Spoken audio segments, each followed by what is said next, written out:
If there was anything I felt like I was able to share with you all, not so much how to mix and scratch and that sort of thing, even though I enjoy doing that, but I've had a really long career. I started in 1984, I'm from Durham. I started, my first real tour and performance was with a girl named Frosty, which you may or may not know, but Frosty is from Durham. And when LL Cool J came out with I Need Love back in 85 or 86, Frosty put out a single that was the Answer record, and she had a single deal with Tommy Boy Records, and I was a DJ.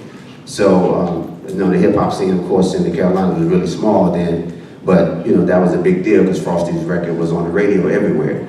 And we did shows with UTFO, Fresh Prince and Jazzy Jeff, Two Live Crew. I mean, I was in high school, you know what I mean? So I graduated in 86 and I moved to Atlanta in 88, and then my professional career started with So Def in 1992. And I'm still here, right? So I just want to run down a few things that I think is important, just kind of bullet points of the things I want to share with you all. And then, we can open it up for questions, because again, time is kind of limited. All right, so first thing, again, this is Real DJs Matter, long live the DJ. First thing is simple, love music. You'd be surprised how much a person can love everything else about being a DJ, the attention, the girls, the money, the status, but not care as much about loving the music, both musically and sonically, is what it really sounds like, right? I would say it's like wanting to learn how to swim but not wanting to get wet, or box but not expect to get hit. It just doesn't make sense. Second thing, be a geek. I know it doesn't sound sexy, but every great DJ I know knows how to work their equipment, and the natural curiosity that it takes to push that equipment to the next level. When I was coming up, Grandmaster Flash and all the pioneers, Grand Wizard Theodore, those cats, they took the regular phonograph record player and made an instrument out of it. And now we have all sort of things, but it's not about the equipment, it's about pushing that to the next level. The name game, you saw a little bit of that on the clip there. The name you choose becomes the brand, and the brand becomes you. Choose wisely. Let me just tell you something really quickly about my name. A lot of people, I've heard somebody say, I came up In the Lab with DJ Nabs. That's kind of the tag I've had for 20 years. But when I first started DJing with Crisscross, and it's on YouTube if you want to go see a really skinny me, I had my pants on backwards, I had my hat on backwards, and that was my identity, because Chris and Chris were stars and I was their DJ. But believe me, nobody really didn't pay attention to me. Chris and Chris were stars. So later, after Crisscross, I got my own radio show, and they wanted to call my show Beats, Rhymes, and Hip Hop, kind of based off of one of Tribe Called Quest albums. And my girlfriend at the time said, you should call it In the Lab with Nabs, because you always call your studio The Lab. And it worked for me. And that's been my 20-year brand, and now I kind of got a new one with the Mad DJ. But you understand what I'm saying? Choose that name wisely, because that's going to help define you. You want to really be who you say you are.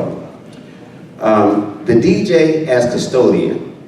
Again, not another sexy title, but it's the mindset I want you to keep in mind about being a custodian. We are the protectors and the guardians of music. The longer you DJ, right, the more music you end up having and protecting. Now, back in the day, obviously, if you had records, listen, we had to play them, then we had to clean them and put them back in the case. And if we scratched those records up, we had to buy more. We had to protect those records.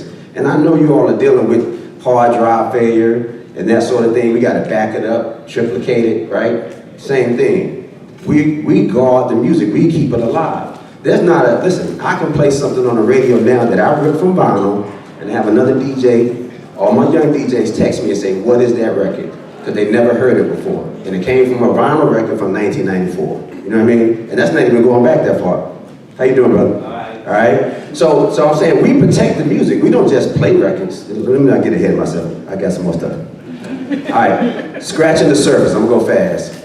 This one, I say it could rub people the wrong way, but maybe not. But there's a lack of understanding with the scratch, what I see on Instagram a lot. And I think what's missing is the why factor. Why are you scratching? Why are you scratching right there? What scratch should you use? And where in the song should you use it? These are all the questions that DJs should be able to answer, because it's about enhancing the song. It's about enhancing the performance and not taking away from it. And I won't spend too much time on that because that can go deep. Phasing. or going through phases. I love this one because I discovered the word phasing from an old documentary about DJing. It was before my time because when I started DJing, it was called mixing. You know, mixing from one record to another, but they used to call it phasing. And obviously, you know, we got blend, you know, and then blending, and obviously we got mashups and stuff like that. But to me, this is the most underrated, but most powerful weapon in a DJ's arsenal when done correctly.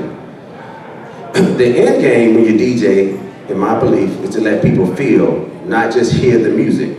Music connects emotionally with people, and when you as a DJ can tap into that energy and blend the musicality of one song into that of another, it has a euphoric effect on the listener, and most of the time, though, they don't even understand how much you have affected them. Imagine doing this over and over at a party or when someone is listening to you on the radio. It's an orgasm. How deep is your love? Remember the first thing I said about love and music? Well, one day, especially for any young DJs in here, if it hasn't happened already, you're going to get a gig that's out of your comfort zone. And you may have to actually get familiar and spin more music than you've ever even heard before. In college, as a young, battle-hungry DJ, which meant that I used to carry my needles and my records and my spin pads, and I used to just go anywhere prepared to have a DJ battle. And I had my bag of records that was, you know, my routines ready. And I got a chance to spin an older party. This is in Atlanta. I was at Morris Brown College probably in 1989. And one of my older DJs, George Cox, let me open up for him. He set me up to fail, basically, so I could learn one powerful lesson. Now, me not knowing what was to come, I went in hard. With all my scratching, I went behind my back, I put my face on the record, I did everything. Spinning around, you name it, just killing it. Once I had finished with my little routine, I realized I still had 4 hours and 36 minutes left to entertain these people who were waiting to hear records that I didn't even know what existed. My crates were not deep enough. My knowledge of records hadn't expanded. I had to ask my OG to get on the turntables to avoid being booed off the set. Again, how deep is your love? You say you love DJing, it's about records, it's about music, right? Breaking records, super simple, something we should do by default. I don't even think that's a discussion there. Refer to rule number 1, love music. You love music, you're gonna do it. I don't think it's gotta be a conversation with nobody. This is a real thing that's really sensitive to me. I don't really deal with it as much right now, but I think I hate to hear and see it on Instagram with other DJs, and that's about promoters. Promoters have a place, keep them in it. Promoters would dictate your importance or marketability if you allow them to. If your name is barely legible on the bottom right side of the flyer, but the host is half the size of the flyer, something is wrong. Take control of your brain. If the money is that important, better to get $200 from a regular job than let your brand suffer in the long run because you're underpaid, overworked, and not marketed at all. You know, that's a real big thing. Now again, it's easy for somebody to say when Nabs you're established or whatever, but still, you know, balance it. Take the gigs you have to, but if somebody that you're working with does not value you, go somewhere else. Someone else will give you what you need or what you desire, but you gotta ask for it. One time somebody put me in a corner with no lights and no lamp, and I just refused, I left, you know? You're not gonna put me in a corner, dark lights, nobody see me, and you're only paying me a few $100s, you know what I mean? That was the type of young, arrogant DJ I was, you know what I mean? But over time, I learned to finesse that, because at the core of it, I was like, respect me.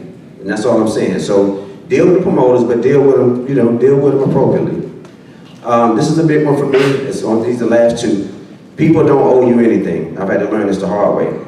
Allowing yourself to think otherwise is a self-made prison. Instead, be pleasantly surprised if someone decides to show love in return. And again, I've been in Atlanta since 1988. You can imagine how many stars have come out of Atlanta, right? And these people don't always remember who you are when they get where they are. You know what I mean? And so, you know, I've taken that personally for quite a while. And, you know, and I still can be a little sensitive to it, but I've learned and to continue to try to learn, which is why I'm sharing it with you all, to not, you know, to not expect anything. You know what I mean? To just keep moving forward with your own brand, because that needs you again. We're the DJ, we're always gonna be around, right? Falling off. This is a good one to me. And again, this may be too early for some of you just early in your career. But in my observation and experience, the concept of falling off has a very important place in your career if you're lucky. It's literally the predecessor to becoming a legend. You gotta make it, fall off, endure, and you'll come back because people will respect what you've done in the past, because that's all that's happened to me, okay?